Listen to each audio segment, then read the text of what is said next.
Hi, I'm doing day 221, Sports and Me, Self-Forgiveness.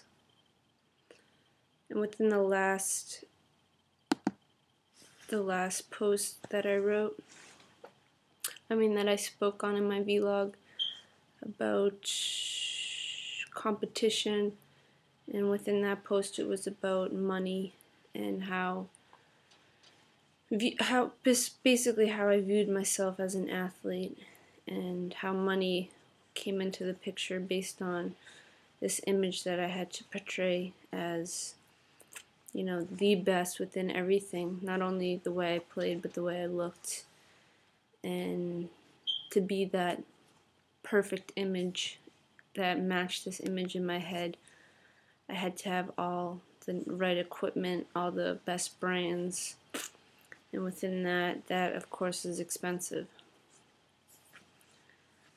And now I'm looking at how sports has defined me and really perpetuated this point within me of this desire to become the best, and thus within that point of becoming the best, I can finally have happiness in my life, and I can finally be accepted by others, and I can finally have that value and that, great life that I see for myself that within me at this point is not here because I'm not the best yet. And so it was like this constant point of me reaching for this goal within sports was a perfect example or a perfect place to do this, because I was decent at sports, and you're either gonna win or you're gonna lose, and it's like a defining, easy to see point of you're either gonna be the best or you're not gonna be the best. You're either gonna win the games or you're not. You're either gonna be the best player or you're not gonna be the best player. So, for like my whole childhood, I just defined and determined myself based on this point of being the best within the sports I was playing, and then within that, getting points, getting like a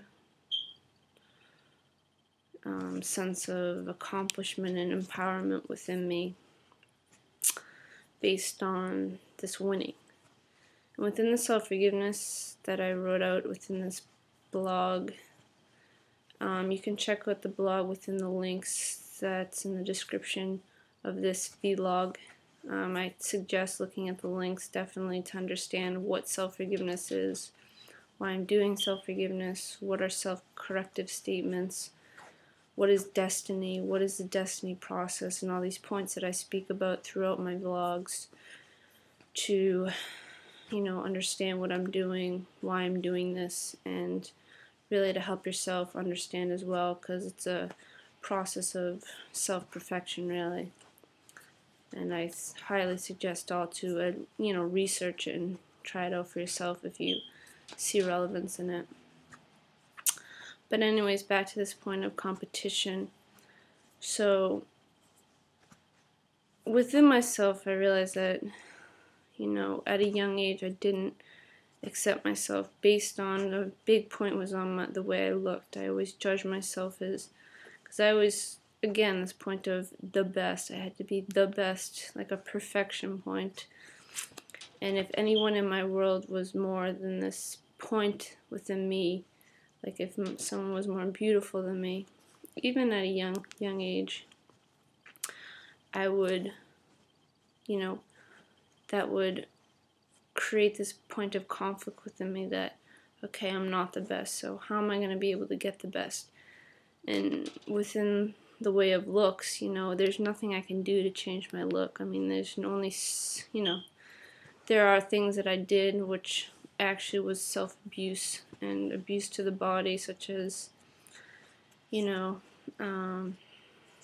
not eat. Not that I was never an extreme case of that, but like, work out all the time and try to stay fit and do my hair a certain way. I actually wicked burned my arm because I used to iron my hair to make it like look pretty, and so you know, just abusing the body just to get this image in your head. And obviously, you know, the way we define ourselves and who we are is not about looks, and it's not about the images that we're trying to achieve.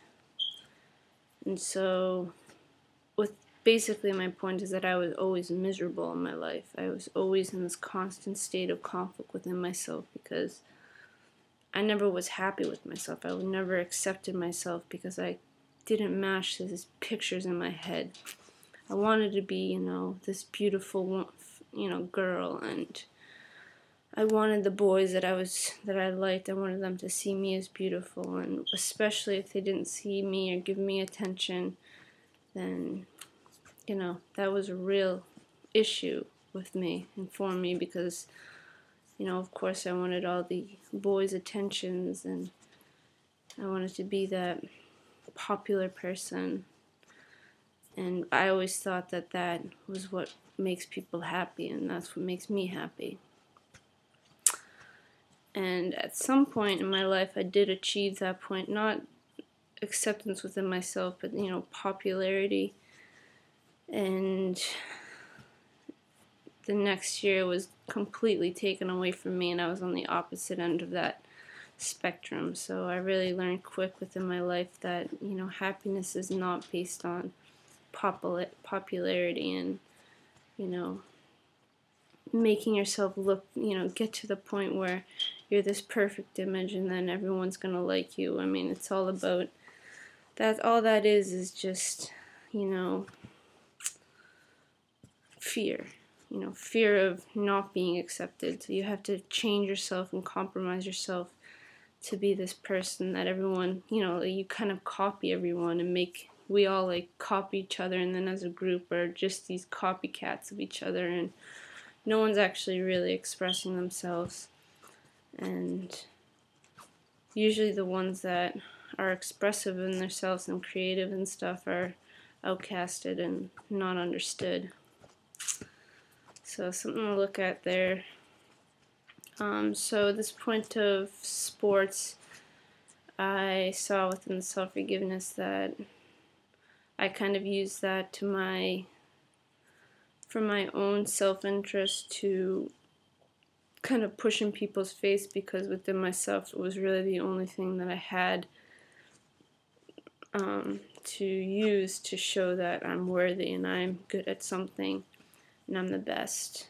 And, you know, creating abuse towards others and creating this point of spitefulness and jealousy towards others, because I saw how happy other people were and how accepting of themselves, and just within different people how they were and how much I was not like that, like, you know, comfortable with themselves and accepting and happy with other people and stuff like that.